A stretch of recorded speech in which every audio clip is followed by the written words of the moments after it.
What's up, people? We are on our way to the Danger Planet GT. This is my buddy Kevin. Say hi, Kevin. What's up? Kevin is actually the person who introduced me to Malifaux. How long have you been playing Malifaux for? Oh, God. How long have you been playing for? And I had like a year or two. Because I didn't play that much longer than you did. So probably like 6 or 7 years then. So middle of second edition sound right? Biggest mistake of my life. So we're heading up. It is Friday right now. We're heading up for the weekend, and it looks like it's going to be a very exciting event, although apparently airplanes don't work this weekend, so unfortunately some folks aren't going to make it, but hopefully this is a little window into what it's going to be like. What's your plan for the tournament? What faction are you playing? Explorers. Okay. The best faction, of course. Not enough blue in the color scheme there. I don't know. Syndicate, it's like half blue. Yeah, that's true. That's fair. Who are you planning to run? Nobody will see this before you play them. So. Yeah, Yedza and Ivan. Okay, very cool. And you think they're gonna be able to handle all the different pools that we have? Yeah, I tried a few practice matches to get a feel for how they handle it, and I think they're both going to do pretty well. Very cool. All right, well, we'll have to check back in a little bit once we get some games in over the weekend. I'm going to be running Arachne, of course, and I think I'm going to mostly be playing Tony, some Marcus, and some Sandeep. Probably Sandeep too, because he does shenanigans. So we'll see what happens. Okay, so we finally made it to Boston. It only took like close to 6 hours, and I found a Brandon planet of the Danger Planets. Technically, we're in Chelsea right now, but look how dirty my car is. Also, look at my sweet Neverborn custom steering wheel wrap because I'm a nerd. Is that really it? It literally is. Yeah, it's the. That's pretty great. You see this Euripides? We got Dreamer. If you can see it through all of my like hand gunk. How did you make that? I ordered it on Amazon, and I found a place that does custom steering wheel things. Pretty epic. Yeah, it's pretty great. So, what's going on this weekend, Mr. Brandon? So, I hear there's a tournament in town. Oh, nice. We're headed to the hotel right now through hours and hours of Boston traffic. Excellent. Which is wild because we're not even in Boston yet, as I previously mentioned. We're in Chelsea. Yeah. But we're running a 34 plus or minus oh Jesus. That's the AC that's not going to be on anymore. So we're running about a 32, 3-4 person tournament, which is I think going to be the biggest tournament in the U.S. this year so far. That's exciting. Which is sad, but true. And we do a 5-round GT with like the biggest prize pool that has ever happened in a Malifaux event. I'm pretty confident in this edition. Yeah. If not, period. And you're a fool if you didn't make it, if you're close enough by. And that's probably got that. You're not a fool. That was Brandon. We love you. You're great. Everyone's great. Not my words. You should have come, though. It's great. Defective Dice does not endorse the opinion that you are a fool. Yeah. All right. But I will say... but it's true. Shout out, mostly right now, I think, to Maeve, who, due to the Microsoft bullshit outage nonsense, had to cancel and can't make it. And I'm so sorry, Maeve. I wish you were... The tournament will be lesser without you. I hope that there is nobody else that has to cancel, but we're on our way to the hotel now. We just parked at Brandon's house in Malden, and now we're headed to East Boston over the crappy Chelsea Bridge. So, and what are you doing for the tournament? Are you TOing? I am TOing. I'm OTing. How many Malifaux tournaments do you think you've TO'd? TO'd. Are we counting local tournaments, or are we counting larger 30-plus person tournaments? You know, tournament is a tournament. So if we're talking 30-plus, I think 10. And if we're talking all over, we ran one every month for like a year, so probably like in the 40s now. Wow. Yeah.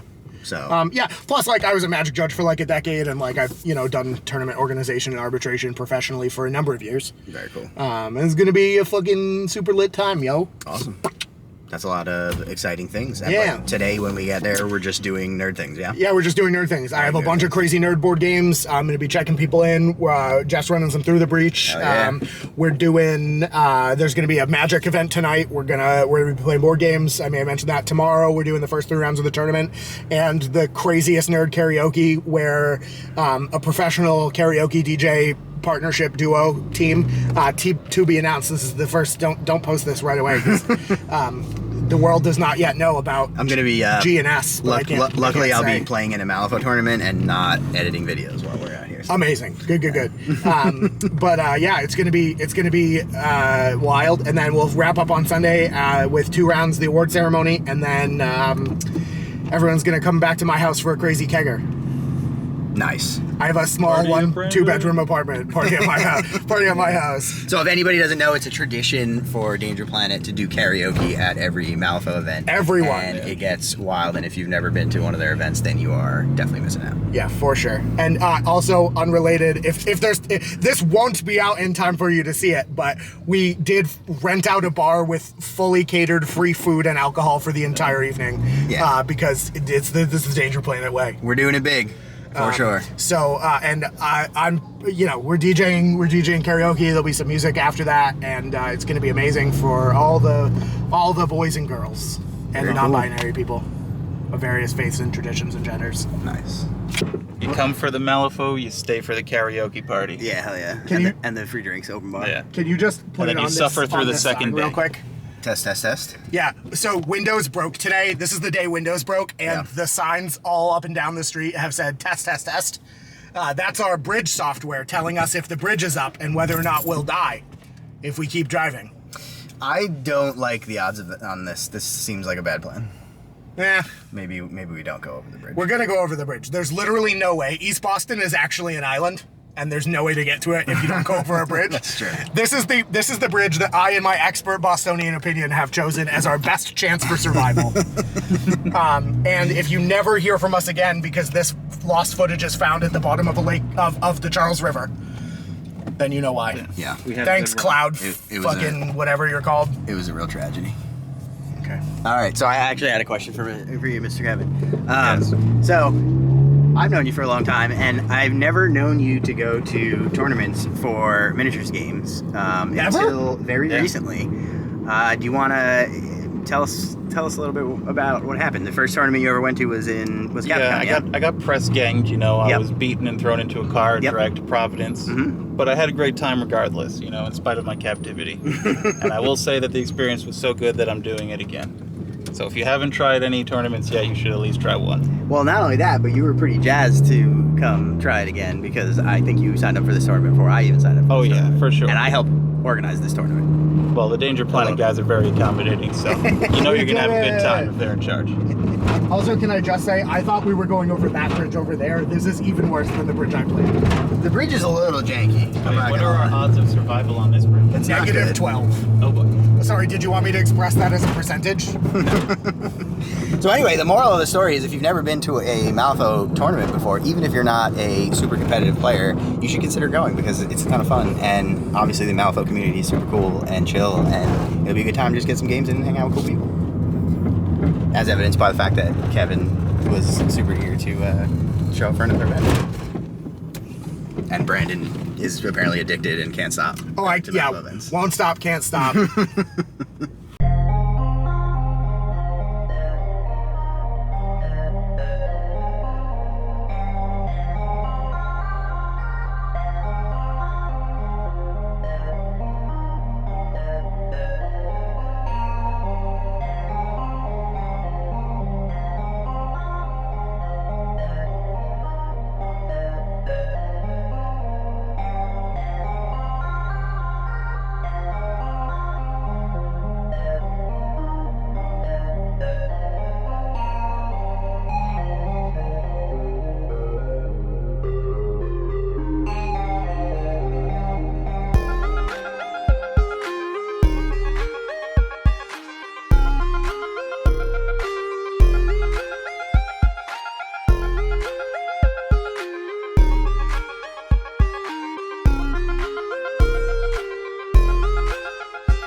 Today is Saturday morning, and yesterday was all about driving for way too long and then coming and just sort of hanging out, playing some board games, meeting all the folks that were coming down. But today we're getting right down to it. So in about an hour, we're going to be starting the first round, and then it's pretty much 3 games of Malifaux back to back to back, which sounds pretty intimidating. It sounds like it's tough, and it is kind of a mental strain. You do feel pretty exhausted by the time you get to that third game, but it's a ton of fun. The time goes by really fast, and you tend to just get into this flow where you're just in the Malifaux zone, having a good time, chatting with people. So I'm really looking forward to it, and hopefully I'll get a chance to chat with some of the other folks, especially a couple of people here I know it's their first time being at a Malifaux event, so I really want to talk to them and see what they think about the whole thing. But before that, I'm going to go have some breakfast and get some coffee because coffee is the most important thing, we all know. So, catch you in a bit. Check out this prize pool. Absolutely baller status. We have Jesse, do you have a board? airbrushes. Can I have We have all the Malifaux. No.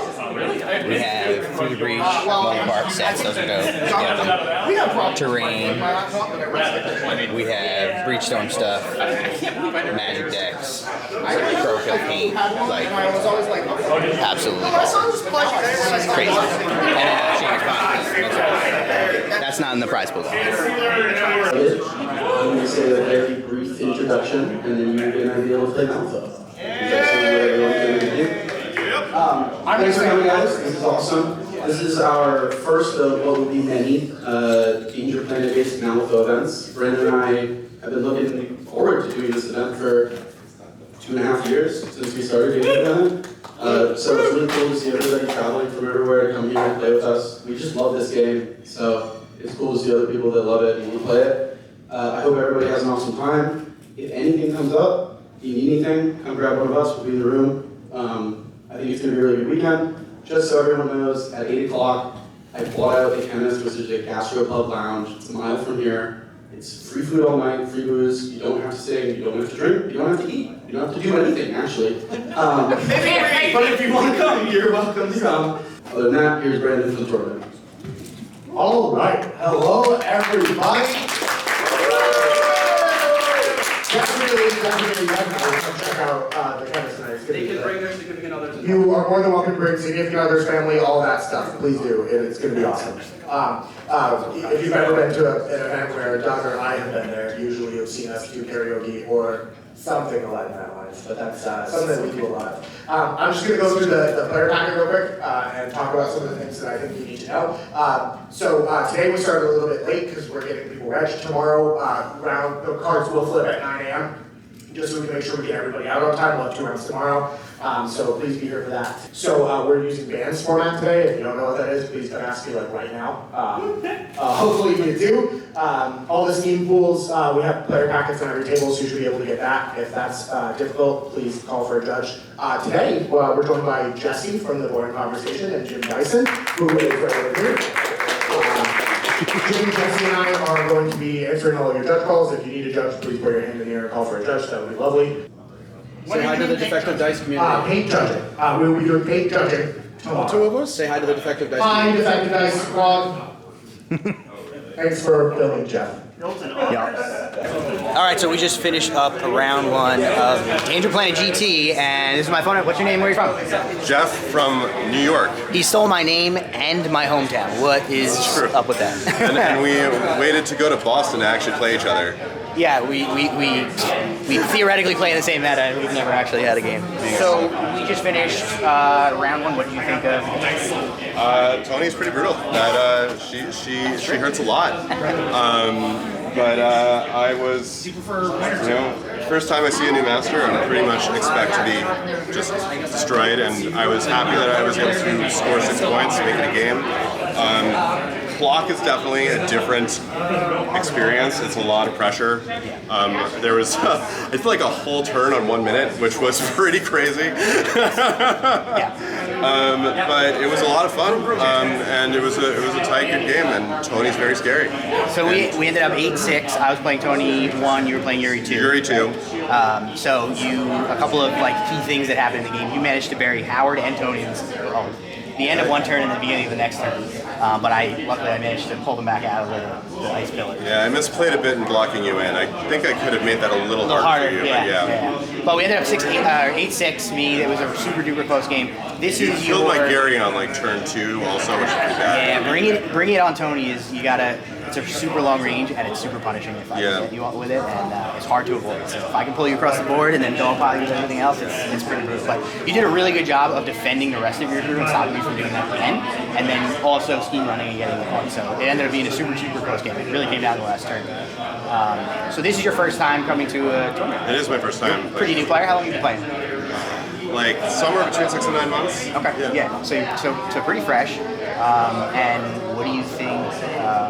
What kind of encouraged you to come to that? I mean, honestly, I just can't get enough of this game. Want to play it more, and want to play with people who play a little bit differently than the people I'm used to. We have small meta. It's very young, very new. Being able to play with crews I wouldn't normally see, or being able to play against players that because even if you play the same crew as someone else, everybody plays this. This game is so expressive. Everybody plays their crew completely differently. So I wanted to just, experience some other people who are good at this game and see what it was like to play against them. Cool. Awesome. Well, we're glad to have you here, and good luck on the rest of the tournament. Thank you. Yeah, good game. Hey, look, I found a Jesse of the Boring Conversation, Jesse. Wait, that's not the joke. Jesse Conversation of the Boring Conversations. That's the joke. Yeah, sure. There you go. Awesome. That works. What's going on? Not too much. Been doing the TO thing. Haven't had any judge calls yet, so that's pretty awesome. You're always the TO and I was going to play, but they needed help with TOing, so here I am. Well, that's very good. But it also gives me a very good excuse to paint, which is what I've been doing for most of the first round. Can we look at things you're painting? Yeah, for This sure. is a new painter, and it's very Yeah, I'm a exciting. new painter. 20 some odd years playing war games, more than that, probably 30 years playing war games, and I haven't really painted, so Well, any painting is good painting. any painting is good painting. That's So right. you are generally not only a podcast person, but you do a lot of TO tournaments. You Sure. Captain Con, Yep. the content creator tournament, which is super cool. How many tournaments do you think you've TO'd? I guess it was a game. How many tournaments total? Last. Probably not as many as you'd think. I would say I'm going to go with about 16 total. Yeah, between locals and larger conventions and stuff like that. That's probably a lot by most people's standards. Probably. Yeah. I'm not like a Doug Bowman that's TO'd 800 zillion tournaments. I asked Brandon the same question earlier. He said it's over 40, so Yeah. I've been to 4 tournaments, so that's a lot by my standards. Yeah. For anyone who might be either new to Malifaux or just not a super competitive, really grindy player, what would you say? Would you recommend that folks that are a little bit more casual come to a tournament or an event like that? Yeah, honestly, I feel like playing in tournaments as a new player is probably just about the best way to learn how to play the game. Realistically speaking, you never know who you're going to be matched up against round 1. And if you just tell them you're new or it's your first tournament, they're going to help you out. That's the way that the community works. Just the way that this game plays, you're going to have a lot less of the I'm going to my first army scale game system of your choice tournament, and then I play up against somebody round 1 that on their first turn shoots half my army off the board. It just doesn't happen. You don't have the same kind of feels bad. And it's a game where there's so much player agency that if your opponent gives you some tips for stuff that you might do to improve your play, it's not necessarily going to cost them the game, so it's not like they're holding their cards close to their chest. It's open information. So Right. And it's, realistically speaking, it's a complex system. It really is. It's one of the most complex wargame systems I think there is. So it's very easy to, if you're just playing in a small group, maybe with a couple of friends, to just all kind of be doing the same rules wrong and not realize it. You go to a big event, somebody points out that, hey, that's not actually the way this works. And now you're not repeating, there you go. And now you're not repeating the same mistakes that you've been making for the last 6 months while you learn the game. So it's, worst comes to worst, you go to a tournament, you play 3 games. And that's what I usually tell folks is, when I go to an event, a lot of times I'm not going to try and podium, I'm going for a specific purpose. And it's usually, hey, I want to learn how to play Anya. I'm going to play Anya every round, doesn't matter what the pool is, doesn't matter what the matchup is. I'm going to play her and I'm going to learn how to use the crew. And there you go. And you get 3 games in, and by the time you're done, you're an expert. Or much more so than you were previously. Somewhat so, yeah. Is there any particular advice that you would give to somebody who either is thinking about organizing their own tournament in their local area, or is thinking about going to their first event, traveling for the first event? Yeah, for sure. For anybody who's thinking about maybe organizing an event in their area, I think that probably the best piece of advice is just keep it simple. Use the Gaining Grounds document, just follow the instructions that are in it. Find a pairing software software. Like Longshanks is the one that most of us use. It's free and it does all the work for you, so you're not trying to figure out pairings manually. You're not worried about goofing up the math. It's all in there and it's done. And just keep it small. Like say, I want to run a tournament, but I just want to do like a 6-person cap. We're going to do round robin. Everybody's going to play everybody for the most part. And I don't really have to worry too much about goofing things up. Like don't start an event and then say that you're going to do a 18-player cap.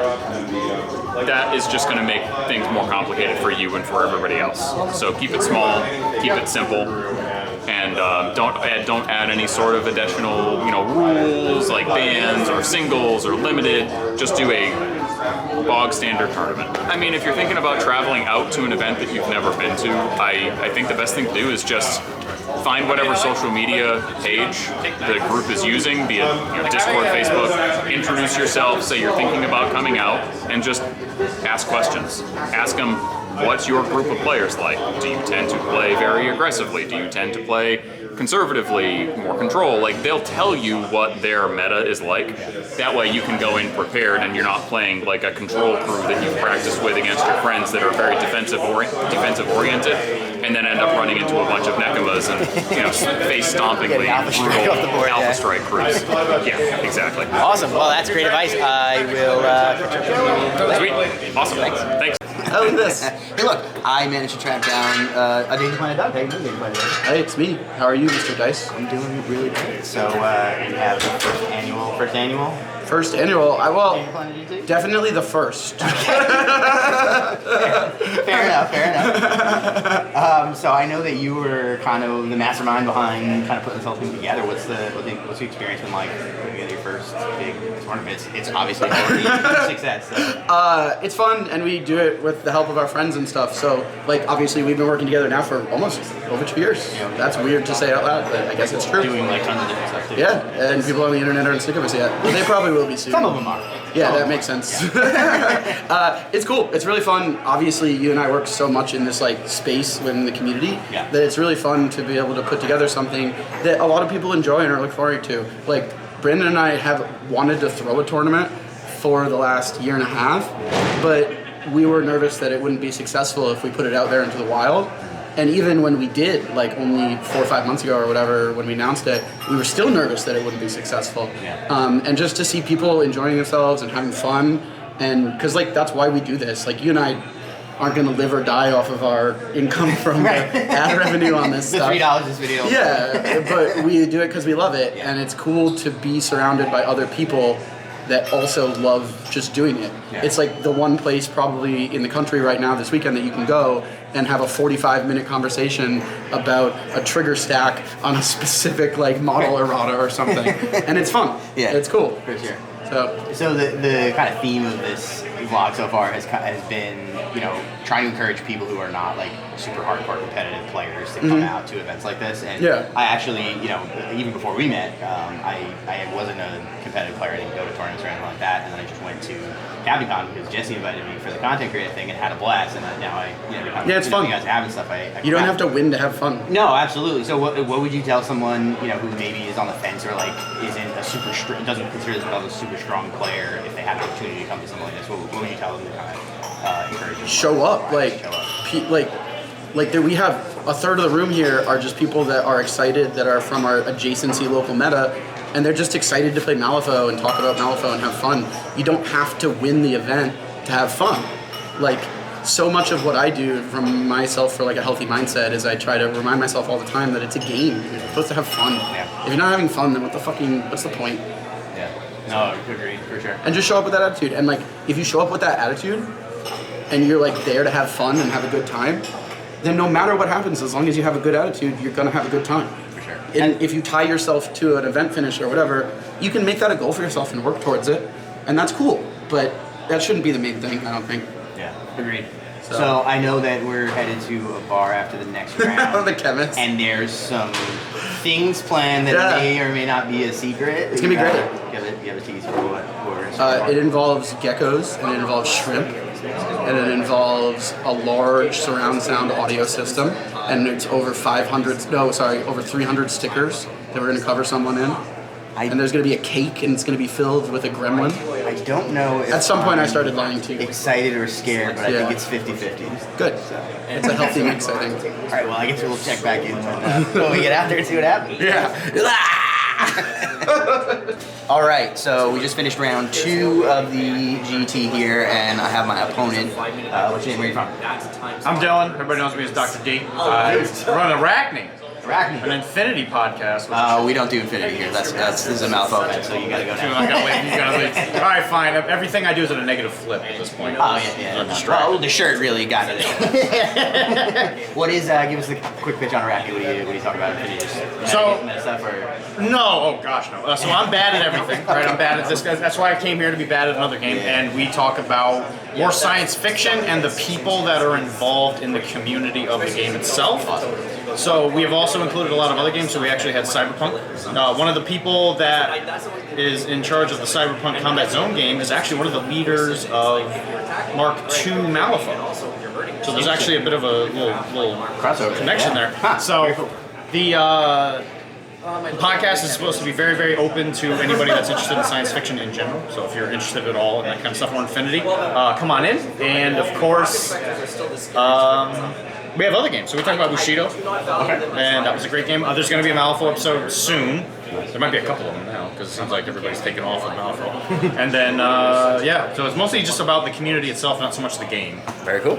I like that. So, do you want to talk a little bit about the game that we just finished a few minutes ago? How did it go? You don't want to talk about it? No, so it went pretty well.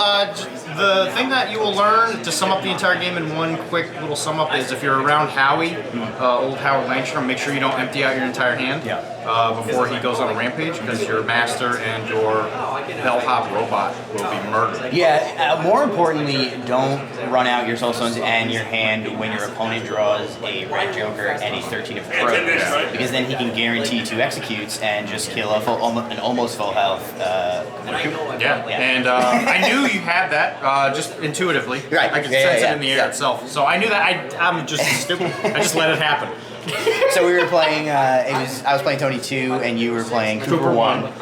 Do you mostly play Cooper 1 when you play, or do you mix it up a little bit? So I love Explorer Society. I was a huge guild guy back in 2nd edition. Terrible. Terrible. But Comment below. they're awful. Guild's bad. I hate rights. Everybody, just pay me money. I'm the government. So I've been playing a lot of Explorer Society. I've been slowly trying to master each one. So I've been playing Jezda, and I do not feel comfortable playing Jezda in a time format because complicated. there's a lot of stuff going on. And I haven't had enough time to play Russian Stan or I haven't tried Nexus yet, and who's the other one? That's English Live. I love Bass. I might play Bass in the 3rd event just because we're super low stakes now, so who doesn't like to use a giant worm?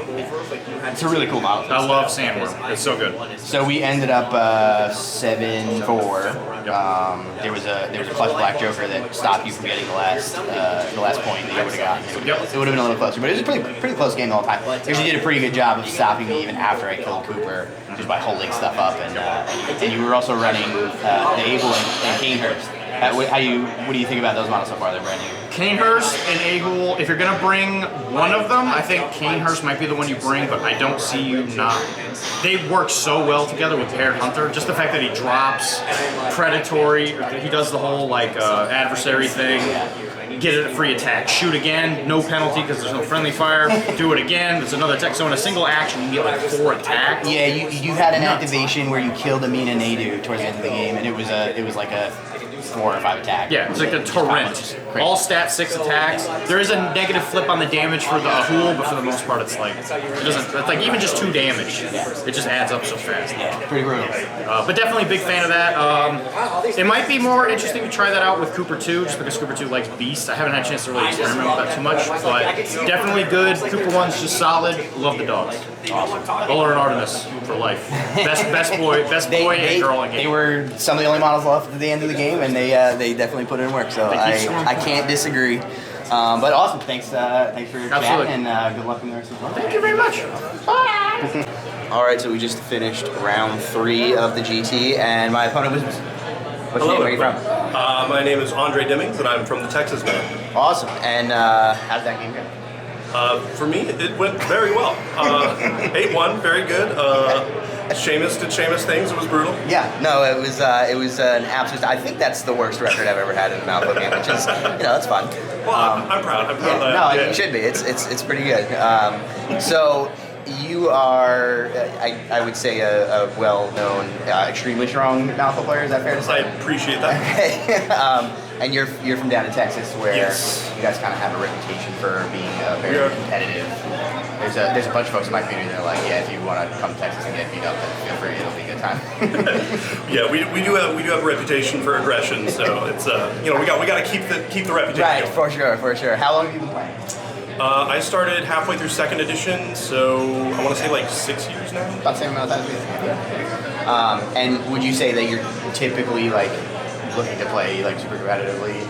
Yes, well, and that's where I find my fun. Like, if both guys are showing up trying to win, that to me is the cream of the crop. Now you can do your own like aesthetic of the win, where it's like, oh yeah, well I'm going to do a henchman or whatever. But at the end of the day, competition is where I like to live. What you like to do? Yeah, that makes sense.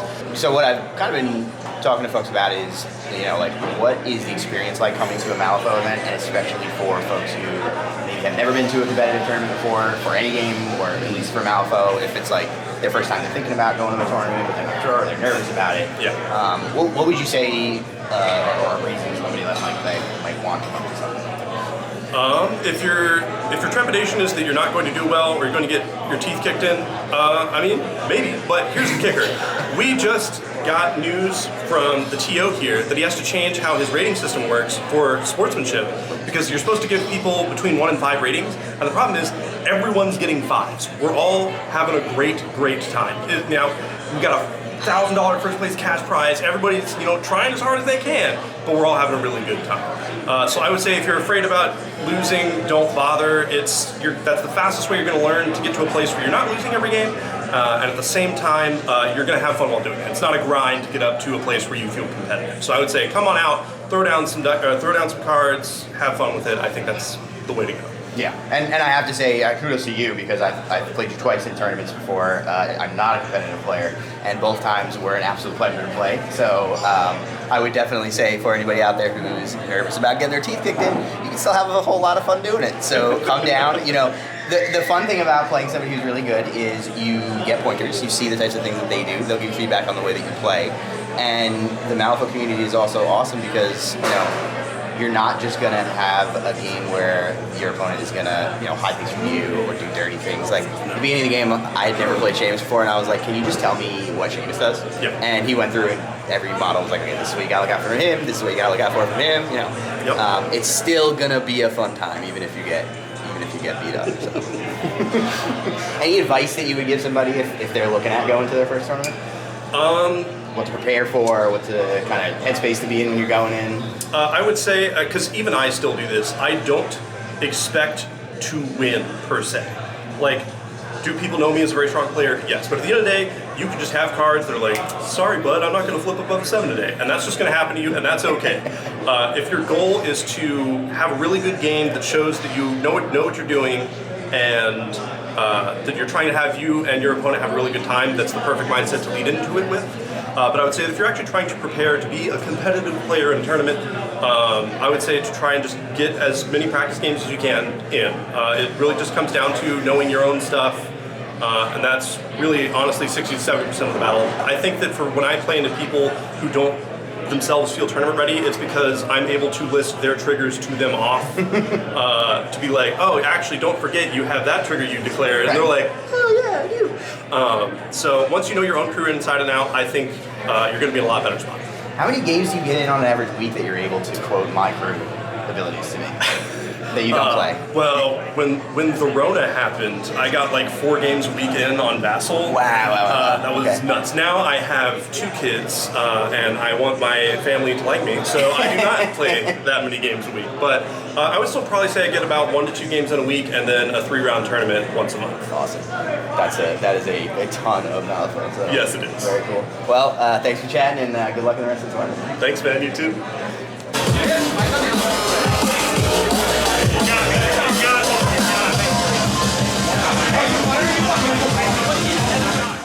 Day 2, and this is for all the marbles here. This is where we get into the real Each marble competition.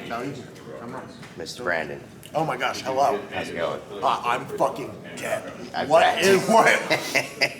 I got home at about 2. I think I slept for 2 hours. Somebody fucking stole my mustache. I actually have a great Oh my god. That's I don't want to talk about that. Brandon, I was going to tell you about that last night at karaoke. Yeah. I saw, Andre, he shaved it off. Andre stole my mustache. He ripped it off and ran with it. Andre stole my mustache. DQ. Their crimes have happened. Crimes have happened. It's a tragedy. Yeah, we're pumped for round 4. The prizes wall is insane. Crazy. This is probably the highest EV Malifaux event that has ever happened. Wow. Period. Very wild. I'm gonna go show the prizes. That's what I got, They're guys. fancy and pretty, and I like them. Mr. Gary, how's it going? It's going pretty good. How are you, man? I'm doing good. Checking out the front desk. How was? Do you mind being on camera? Yeah, I don't mind. How was? Fabulous prizes they have. How was day 1 for you? It was good. This is Devin, Gary Ginderhall, frequent contributor to the channel. how did your first 3 rounds go? It went pretty good. Round 1 was against Jedza 1, and I experienced the Jedza 1. You experienced the Jedza 1, yeah. We all have to have a first time experience. Exactly. And then game 2, I was anglers into Von Schill, and that ended up being very good for me. Okay. I was able to kill all of his flankers in a single amazing Cervantes activation. Okay, that's surprising. Yeah, Cervantes killed 15 soulstones worth of models in just charge. Boom. That makes me scared to face the climates because I have a problem fighting Von Schill, so that's pretty impressive. Yeah, and then so because of that, I was able to score all 8 points, and my opponent was locked at about 4. Nice. But then my game 3 was Somer 2 versus the Titania 2. Okay. So it was he couldn't kill enough models to keep me off the board, and I couldn't go anywhere. Right. Yeah. So that ended up being a 4-4 tie. Okay. It was a fun time. Respectable. Yeah. All right. Cool. Well, good luck with everything today then. Thank you.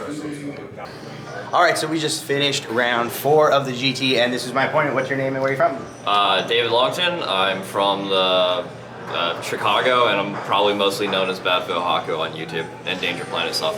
Very cool. We just played in that game. How did it go for you? It went pretty well. I couldn't score any of my schemes, but I'm playing Raspy in, why am I blanking on the name of it? We just did it. Raspy on the Steal the Intel token. It's been a long weekend. Oh, Cloak and Dagger. That's the name. There you go. So, just played Raspy on Cloak and Dagger. So every time they try to take an Intel token, I just need an Ice Pillar nearby them, and it's my Intel token. And so... there was a point in like turn 3 where I was like, I'm just going to stop trying to get this strategy because every time I pick one up, he just goes, okay, Ice Pillar, took it from you. And I'm like, well, there's that. Yeah, the only thing you can really do is, I have to give you 1 point, because that's, anytime you have activation control, 1 point's free. Yeah. And I knew I had to be very careful the second point of how we're doing the pick it up, bonus pick it up. Mm-hmm. But other than that, it's really simple. And I was just able to slow Howard at turn 5, so you just couldn't do that. Yeah. So you ended up taking me 5-3, so it's still a somewhat close game.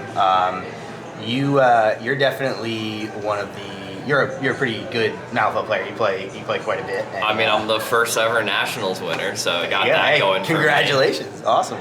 How's it look for the tournament overall for you? Apparently, I have a pretty good spot to get 3rd right now, because the top table tied, which is Andre and Pope DARPA. Very cool. So Pope is going to play Linder for 1st, and we think Andre is going to have to play Turner for 2nd, and we don't know who I'm playing. But Turner's move is just so much better, and we're playing Strength of Schedule, so if he wins and I win, I'm getting 3rd. And if Andre wins against him, he's getting 2nd. Potentially 1st on move, but I don't think so because he's playing down. So it should be Linder, and if they tie, weird things can happen. Right. But that's about it. Yeah, it's very complicated how the scoring actually works. There's a lot of ties going on. I mean, I guess M3 has been defined by ties for tournament play. For sure. Yeah, I've had the same experience actually. So one of the things I'm talking about with folks on here a lot is, for people who maybe play a little bit more casually, aren't as hardcore or don't get as many games as they want, trying to sort of encourage people to go out and show up at a tournament and kind of get out there and try playing a little bit more competitively. Is there any advice that you would give a player who is maybe a little less confident or not used to playing competitively if they were going to come to their first tournament? Interesting question. I would say just know your crew really well. That's the first most important thing. Otherwise, just have fun. The great part about this community is everyone's very nice. You might get matched up against someone like me, our turn one, who will still try hard to win because I can't not. But you just got to learn through some experiences. But otherwise, everyone's very nice to the community. They'll help you out. They'll let you take back like obvious bad plays or stuff like that. They'll help you try to score, inform you of rules that are relevant, I think. So all you have to do, I would say, is know your models and then just try to have fun. Yeah, I think that's very valid. I think we've played together 3 times at tournaments now, and I've lost every time, but it's always been super fun. And you know, I've said this before, but like, you know, ask your opponent, especially if they're a way better player. If you get matched against somebody super good, ask them questions because they'll tell you how their crew works. They'll warn you about gotchas, all that kind of stuff. That is the best. Yeah. Is you don't have to know so much about opponents' crews because I would highly recommend at the start, right after models are declared, just be like, hey, can you just explain your models? I literally did that in our game, and you were like, here's Ironsides, here's what they do. Right. And then he asked me the same question, and I'm like, all right, this is Raspy 2, and this is how brutal of a model Bash is. Yeah, Bash was a trip. I think the strategy was ignore the giant angry alligator, and it turns out he's a lot faster than you think with that bonus action. So yeah, he's really hard to ignore. The funny thing you can do is take advantage of his defense forward with other things. Like you kind of did that later with Slow. Mm-hmm. Pope, who beat me and is my loss on the record currently, just took Desperate Little Row and stole all my soul stones. Very so nice. He just negged me 3 soul stones. That was great. Cool. All right, awesome. Well, do you want to plug a channel? Yeah, Badfo Haku. I'll probably be back on Vassals next Malifaux World Series, so you can watch games there. Otherwise, just go to Danger Planet. They put on a great tournament here. It's been a lot of fun. Awesome. Thanks a lot, and good luck on the last round. You. Thanks, man. All right, so we just finished Game 5 of the GT, and I'm extremely exhausted, but that was actually probably my favorite game that I played all weekend. And this is my opponent. Which game are you from? My name is Tyler. I am from Seattle, Washington. Awesome, and you have a YouTube channel. I happen to have a YouTube channel. It is called Malifaux Shenanigans, and if you see anything about my hat, you will know how sweaty our game was. It was extremely sweaty. A sweaty game. So we'll talk about the channel in a minute, but let's talk about that game really quick. So we played Tony 2 versus Molly 2. Yeah. And how did it go? I thought I had a lot of great. I thought I had it out of the gate. I dropped 3 bombs turn 1. Because Molly and Philip, again, those bats do crazy stuff. Fly across the field. Absolutely, yeah, just insane. Yeah. And then I actually did not choose the murder option with Archie. I used him for this 9-stone schemer that kind of threatens people to come get me. Surprisingly effective. Yeah. And so I knew he could stand up to any kind of beating that would come his way. Yeah. Unless it was like sustained and dedicated, and if that was the case, then I would have more position somewhere else on the board. Yeah, and it also did a good job of like threatening a flank, so that I couldn't like leave my scheme runner back there because I was like, you can just leap in and kill them within 1 or 2 shots. So yep, surprisingly effective. We ended up 7-7. It was down to the buzzer. It was an extremely close game. Super duper fun. We both I clocked out. He was down to like a minute and a half or 2 minutes, something like that. But it was a blast. It was super close the whole time, and I had a ton of fun. So, have you played in a lot of tournaments? No, actually, this was the year that I kind of dedicated to traveling for Malifaux more often and getting out into the community. Now that I have a channel and I've printed out these fancy patches I'm all excited about, trying to hand them out. And the number of people that are giving out swag for their stuff is just here, random stuff. Yeah, very true. So yeah, this is kind of one of the first. I've been mainly up in the Pacific Northwest. Okay, and what was the experience like as somebody? Do you consider yourself like a competitive player generally? Not really. No? I don't consider myself like.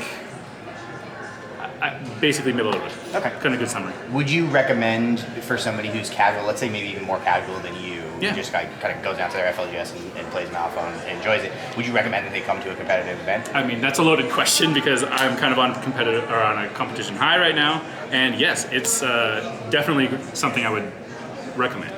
The community is known to be great, and it's true. The rumors are true. It's just like Canadians are amazing people. Malifaux community is amazing too. And we have Canadians in the Malifaux community, so it's like double. There it is. Yeah, double plus. Awesome. So, tell us about your channel a little bit. Like, what do you do? It's weird. Yeah, my channel is called Malifaux Shenanigans. It kind of spawned out of the observation of the community saying, oh, this is really complicated and this is really hard, this is super strong and powerful. And it's a lot of theory foe and the discussions around that and kind of the reputation some things get. And I decided to just kind of record myself in Vassal, just explaining this is the combination that people say is crazy and strong. This is crazy and strong. Here are the step-by-step instructions on how to do it. And a very fun fact, my first opponent of this tournament was playing Castor 2, who ran my unpack against me. Castor 2 You created a monster. I did. 2 focus over the center line, unactivated, ready, brought Marathon, did the whole thing. It was kind of surreal. I was really excited and happy to see that. I love it. That's fantastic. So what I'll do is I will put links to all of the different people that we talked about, everybody that's got a channel or podcast or whatever. I'll put links in the description, so everybody definitely go check those out. And definitely check out Malifaux Shenanigans.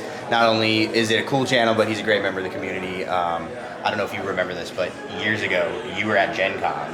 Probably 2, maybe 3 years ago. I don't remember when it was. It was when I first started my channel. You were at Gen Con, and you were in my Discord, and people were posting pictures of some of the stuff that were in the cases. And I remember being like, oh, I'm so bummed that there was something in the case that you couldn't see well or whatever, and I wanted a better picture of it. And you were like, oh, I already left. Sorry, I don't know if I took pictures and I didn't get a picture of that.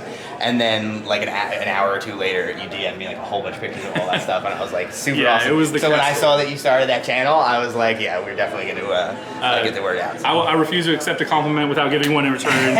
You have been the most welcoming kind of content creator in the community. I reached out to you asking for a lot of just general tips and tricks on help on how do I get imagery and stuff like that. You've been amazing and fantastic. So we always need more content creators, like you said before. It's a super tight knit community. Everybody's super awesome. So it's always good to see more people doing podcasts, doing YouTube channels, whatever it is. We need more of it because that's how we grow the community. You know, more stuff like that gets the word out. Yeah, I've been seeing some Unpack channels, and that's really exciting. It's brand new to the community, so there's an idea if anybody wants one. There you go.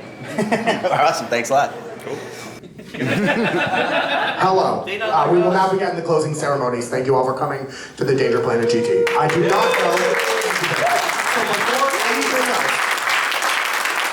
I just want to give a special thanks and shout out to the 2 people who probably did the most work this weekend outside of myself and Doug and all of our various helpers, Jesse and Jim. Thank you so much to our awesome Dutch staff. And a special shout out to Rich, who unfortunately for health reasons could not be here today. How's that cannoli? Thank you so much, guys. You are the backbone of this event. You're the best. And I'm going to hand things over to Doug to talk about all the cool stuff before I go over scores. Thanks for coming, guys. This was the first, I don't know if it's annual, but it'll certainly be happening again. And we were really excited to have this go off well, and I think everyone had a good time, and if you didn't, screw you. So, but like it's awesome. We've wanted to do this for over a year and a half, and we were nervous that if we did it, no one would come and show up. So it's just really cool to see a room full of my friends, people I talk to online all the time, people who are a big part of my life in lots of different ways, and everybody just coming together, having a good time. I had so many people that worked at the venue here, that worked at the chemist, that was like, all of these people are so nice. Whatever they're talking about seems fascinating, but I don't understand it. And all these tables are certainly a thing to behold, is the consistent feedback. But I think that that's a reflection on the Malifaux community and the Danger Planet community. And so on behalf of our team, I wanted to thank everybody who came out. We're going to keep doing this stuff, and let's fucking keep going. And here's the results. Okay, last couple things. Also, as an aside, we're having, there's going to be a Malifaux event at PAX Unplugged. It's not necessarily Danger Planet related, but a couple people asked me to plug it, so I did. Unplugged. Plug unplugged. We did it. Good pun. All right, so first things first, then. As you come up, we have some Best in Faction. I'm going to do those a little bit after. But first, and most importantly, we have some awesome prizes for our sportsmans and or women's. Sportsman. Sports people. In no particular sports order, because all of the sports people are getting. Am I wrong about this? No, they're all getting the same. What color is the? Yeah. In no particular order, because of the same prize for all the things. with these awesome trophies. We have Shane, Jeff Mitchell, and Michael Henkel. Come on up. Let's go. And also, hold that for a minute. And also, here's $300 and a trophy. Y'all are the best. Everyone. So, in case you weren't aware, as guys, a general aside, can we get a group picture of each of the groups? That would be lovely. Painted, then the best sportsman, and then one big group. in case you weren't aware, everyone said everyone was the best sport, so we had to revise the system shortly after we initiated it. Come on in. But I after look like the your best sportsman. I don't know what that yes. means. And I think, honestly, we're all the best sportsmen. But special round of applause to these three. Another very, very important prize. We have the hobby prizes for best painted. In third place with $100 for the sick Kirai crew. We have Kylie, aka Oracle.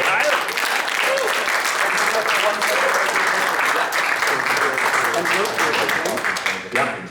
Amazing. And then in second place for painting with a crew that I don't remember. I'm so sorry. It's Alex Maxwell. Come on out. There's so many things. It was with a sick Parker Barrows crew. And then in first place hobby-wise, Austin Clark. Come on up.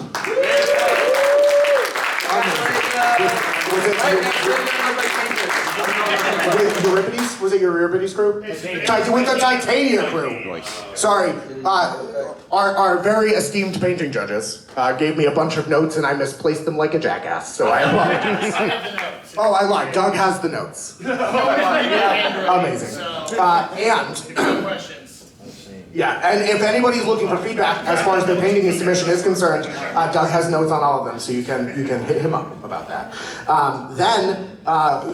This is a tournament, right? People wanted to play games of Malifaux, and so in third place, with topping the 10-point bracket with a very, very strong strength of schedule, we have Landon Sheehan in third place. Who also is best in faction 10 Thunders. But it's okay. He's crashing in my house, so we'll fix it too. In second place with 12 tournament points, we have Longton Haku, which is not his name. His name is David.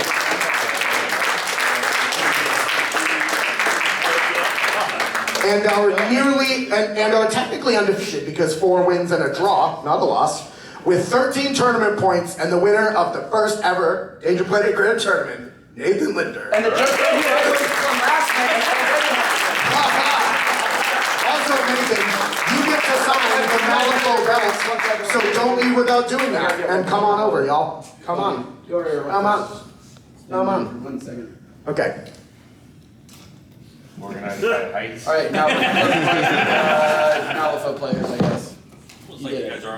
All right. Oh, wait, hold on. Quick shout out for Trekkin's company. Trekkin did all the lasering for all of the widgets that are here today. If you want game stuff, he is a gamer that is very technical that will work with you for specific stuff. He did an amazing job for us. So look up his company. Nick, I forget the name of your company. What is it called? Laser EXP. Laser EXP. We have one final trophy prize to award, and then I'm going to call out some names in an order that we've determined to be the best order. To come up and grab some awesome stuff from our completely jacked out prize wall. And that is, appearing at his very first large-scale official Malifaux tournament, our wooden spoon today is Nick Kaiser. Come on. One of the locals.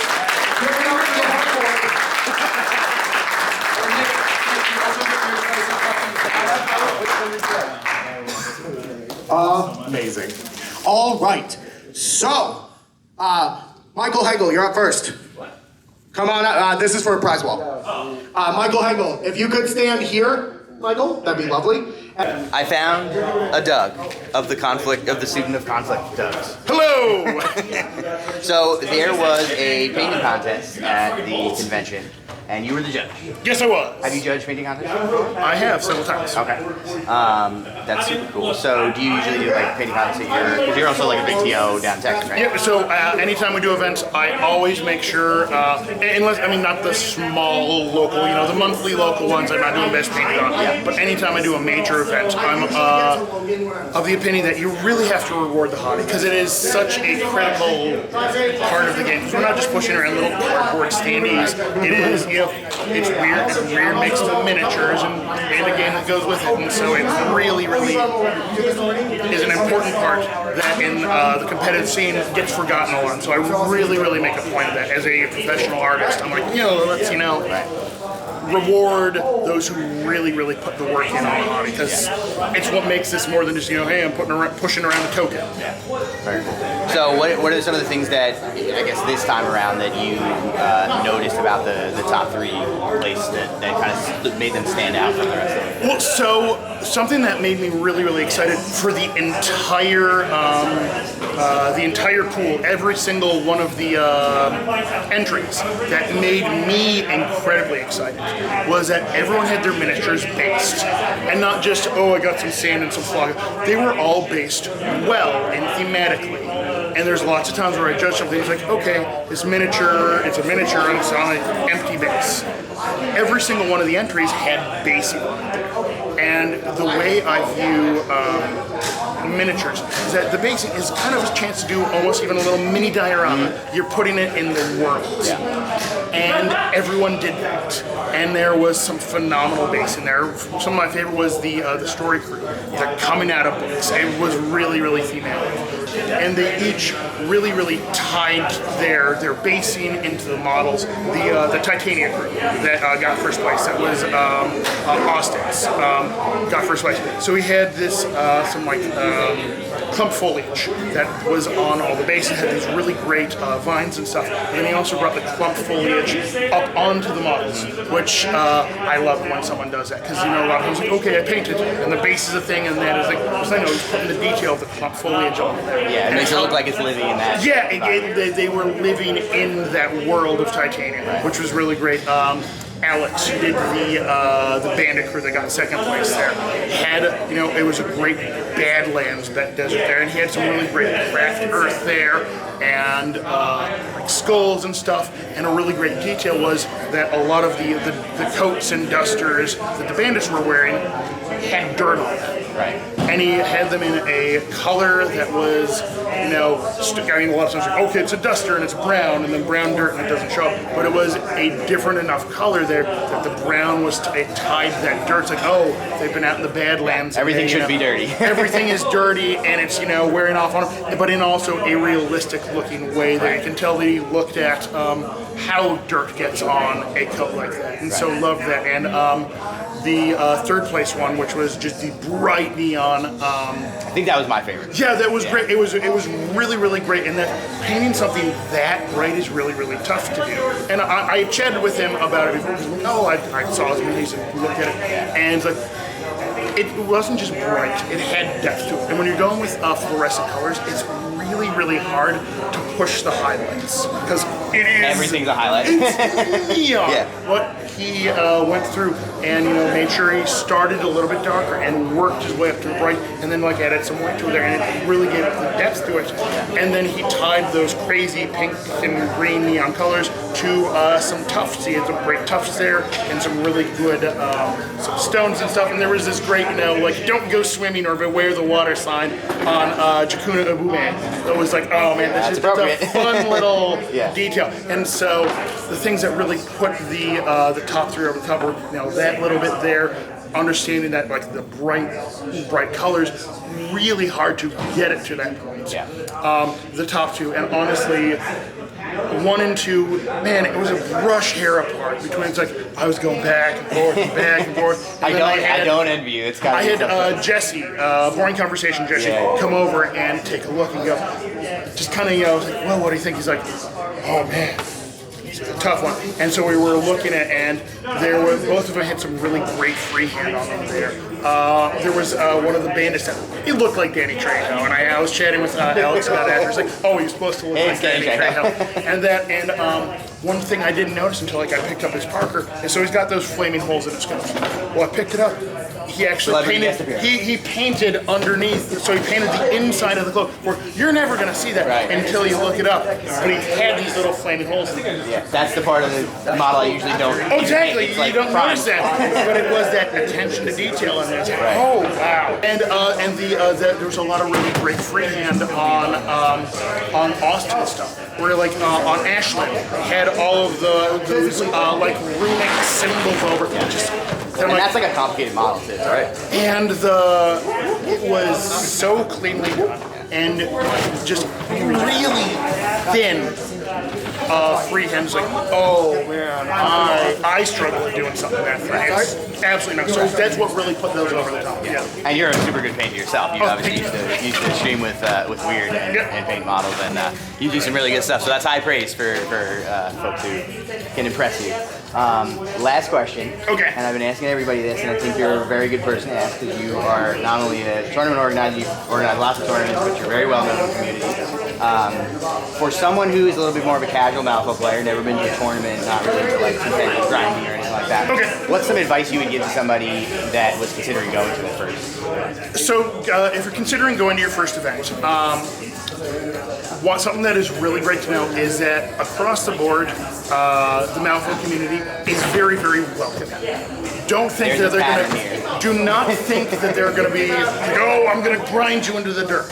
I mean, I played against one of the top players, Andre, who he was rooming with me. Curses! They'll have just heard about my game against Andre. But he stomped me, 1-7. And I had a blast. And if you're going out and you're playing your first tournament, ask hey. They will, you can find out, hey, what could I have done better? And they will tell you what you can do better. As far as just mechanically, if you're going into your first tournament, learn your crew really well. Just don't plan on going out and saying, oh, I'm going to change it up and do all the technical. Get one crew that you know really well, and maybe have a few things that a few little key pieces you can swap in and out. But once you really, because you're going to be running into crews that you've probably never seen at your local meta, especially if you're new. And so if you're learning new stuff that's on the other side of the board and learning new stuff on your side of the table, there's just going to be a lot. But if you know your stuff well, it helps you to go, cool, I know what I do. I can think about what they're doing. And so, know your crew really well. And if you don't have the time to get in the reps, well, still limit yourself on what you're doing. It's also easy to try not to get too overwhelmed. Exactly. And coming out, have fun. Everyone is just so welcoming. That's why I stick with the community. That has been the answer from everybody. Everybody's super cool in the Malifaux community. Just come out. Oh yeah, it's 100%. Like I love this game. It's just one of the most evenly balanced games that I've ever played, and I've played dozens of miniatures games. But the community is what keeps me coming back every single time. It's like, okay, I'm getting a little tired, and then like, I had a stressful week before this because hurricanes and stuff. I got here, I'm like, Texas. Oh my God, I'm so glad I'm here. I was so stressed out, and then I'm like, oh, this feels great. My brain is made of pudding now. My brain is pudding now. I can barely talk. I don't know what I'm still doing. It's leaking. I got cough drops if you need it, but it's like my brain is leaking. No, I can't talk because my brain isn't working. Oh, not because my voice isn't working. Mine is made of pudding, but I just have a blast every time, and I get to the more I come to these, like, oh, these people and these people and these people, and I'm just hanging out with all my best friends. It's great. I love it. Absolutely. Last thing, I guess you want to plug the podcast? Tell us. Oh, so there's the podcast and the Fauxdown. I got to talk about the Fauxdown. Absolutely. So, Students of Conflict, great podcast out of Texas, me and Clay. Our goal is to, better Malifaux, one game at a time. Where what we do is we talk to people who are at the podium for major events. I'm not sure if we're going to be able to do one for this or not because I've still got editing. I'm going to be doing it on your I think the Game Planet guys are planning to do it. So. Cool, I'll let them do it. But, so what we do is instead of going, hey, the whole tournament journey, we pick one game and we discuss what lessons they learned from that and what lessons other people can take from that. And so it's just a really, I've been told that it just really helps out new players a lot. It's like breaking it down so we go in depth on one game and just go, it's like, what did we learn here? Because let's be honest, no one plays a perfect game, ever. And it's like, even the top players are like, okay, what could I have done better? And then what they learned for the next time out, which is really, really awesome. So I love doing that. The next episode should be coming out shortly. We'll put them out about every 2 weeks or so. And then, so there is the Lonestar Fauxdown Malifaux GT. This is the end of the summer, yeah? October, second weekend of October. It's going to be a little blurry, but it focuses. Yeah. But so, last year, this was the largest event in North America. A 6-round event. So it's going to be October 11th through the 13th. Houston, Texas. And it was huge last year, going to be even bigger this year, and it was a blast. A lot of the people who were here this weekend were at that, and it's just a fun time at an amazing game store. So, Lonestar Fauxdown, Malifaux GT, come on out. Tickets available now. Absolutely, yep, and we'll link that as well so you can get more information if you're interested in heading out. Awesome, yes. All right, so one more check-in. Right now we have, what's your name, where are you from? I'm Landon, aka Pope Darpa online, from Chicago. Flew out here for the event. Was planning on doing it as soon as it was announced. It was a great time. Awesome. So you're definitely a competitive player. You play lots of Malifaux. We've had a couple of games. How did the weekend go for you? What do you think of the weekend? Went pretty well. Ended up 3-1-1 with a third place finish. So very nice. A very respectable standing. Was playing for top table at the end. So third place was still fine after dropping that game. But it was a lot of great competitive games at Malifaux. I feel like all 5 of my games were really high level games. Very cool. What were you playing? I was playing mostly Thunders, or rather I was playing 10 Thunders, mostly McCabe, but I also played a little bit of Yoko 2 and a little bit of, what was the other? I think I played 4 games of McCabe 2 and 1 game of Yoko 2, which is weird because like coming into the weekend I didn't think I was going to play a single game of McCabe, and then suddenly I sit down and I see all my matchups, I'm like, oh, this is McCabe all day. Or no, I played 1 game of Lynch, so it was McCabe, Lynch, McCabe. Okay. Yoko. That was it. Yeah, I think round 3 was the odd one out for me too. I ended up playing something a little bit different. So by the end of 3 rounds, I was so fried I could barely remember what I put on the table. 100%. That is exactly how my game went too. Unfortunately, it was against Andre, so it was a bad time. But that's how it goes sometimes. Yeah, I guess. It wasn't a bad time. I lost pretty badly. It was a very good time. Yes. The models on the table had a bad time. Yes, exactly. We were enjoying ourselves. The plastic war dollies mostly died. But hey, that's how it goes sometimes. So one of the things I've been talking about with everybody, and I know you go to a lot of events, we've been to CapCon before, and you go to a bunch of different stuff. If there's people out there who either don't play super competitively, like they're pretty casual, they just kind of get games in at their local game store, but maybe they might be thinking about going to a tournament, something a little bit more competitive. What advice would you give to somebody like that? What would you tell them to encourage them to go to an event like this, but also like what to prepare for? So I think the very first thing you have to prepare for if you're going to come to an event like this is mentally you have to be in a state of mind where you're like, I want to come and get however many games in of this game, and like that's your goal for the weekend. Your goal can't be to win, or you're going to get upset whether you're a competitive player like me or whether you're just showing up to get 5 games in. As I said, like you have to enjoy the game first, and the results come afterwards. And maybe that's an easy thing for me to say as a competitive player who puts up results, but like I play other games where I'm not that. Right. Yeah, and I've seen you play a game against somebody, have a bad game, lose a game, and it's still fun. You're still able to enjoy the experience and have a good time. Yeah. And learn from it too. Yeah, and so like even if you're not looking for like the highest level of competition, you can still come and have a good time. And like there are plenty of people who came out to this and had a great time, and especially when you've got all of this stuff surrounding the event like we had today, where we've got all the great demos, we've got all the open play, and we had the amazing after party that Doug had arranged. Right. You know, there's a lot of things you can do. Yeah. What about just on a practical level, like what to prepare for in terms of oh, sure. your play style? Or So you kind of just have to know what the rules are for your own stuff, right? Like that's the very baseline. And then just have a general idea of like making sure you're going to have the proper logistics, you know, make sure you get your proper food, your proper like, you know, hygiene, and just be mentally prepared to go in and, you know, be ready to play 3 games so that there's nothing prohibiting you from like just going there and fully enjoying yourself, right? Yeah, because it's pretty physically exhausting. And if you don't For eat, sure. you'll have a bad time. Yeah. And like if you're used to having coffee or soda or whatever, like You gotta get you your figure that coffee. out. Yeah, 100%. Awesome. That's good advice. That's actually something nobody else has brought up, and I feel like that's super It's super the key. easiest way to lose, To screw up. and not have a good weekend at all. Like even beyond just like being at a huge competitive disadvantage because you just didn't prepare yourself to play games. Like you're just also not going to have a fun weekend if you're sleep deprived. Right. Yeah. And drink a lot of water. Yeah, take care of yourself. Right. That's Awesome. Well, thanks a lot, and congrats on the 3rd place. Man. yeah. Thank you. Cool.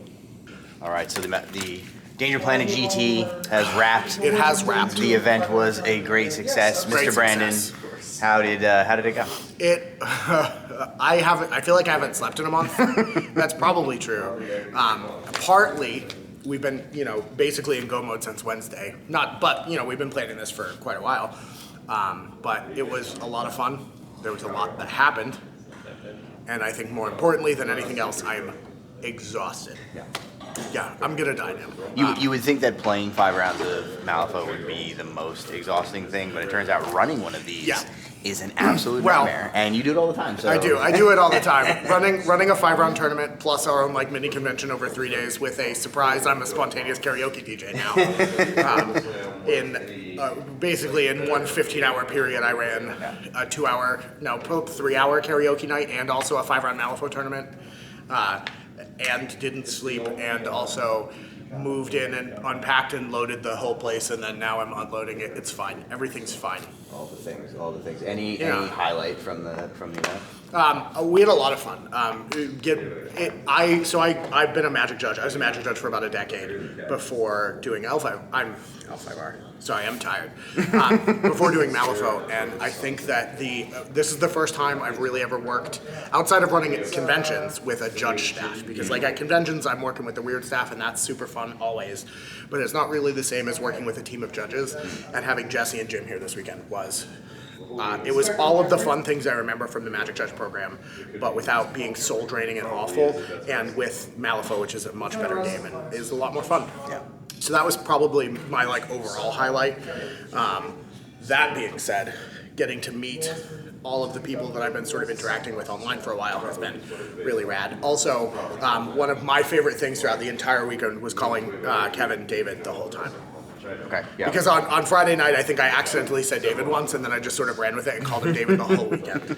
So what you're saying is I have to call Kevin That was David. especially good when my opponent was a David. It was great. Yeah, you were calling me David, and he would look over and be like, "No, I meant Kevin David." Sorry, Kevin David. I meant Kevin Kevin. Excellent. Okay. Yeah. So I'll have to make sure that I keep the keep the tradition alive. That being said, it was nice to see a lot of the people come out from the burbs. As you well know, everything that is to the right-hand side of the Rocky Mountains is technically a suburb of Boston. So it was nice to see people make it to the city for this event. And we had a bunch of West Coast people too, which is wild. He's good at running Malifaux events. Not so good at geography. Okay, calm down.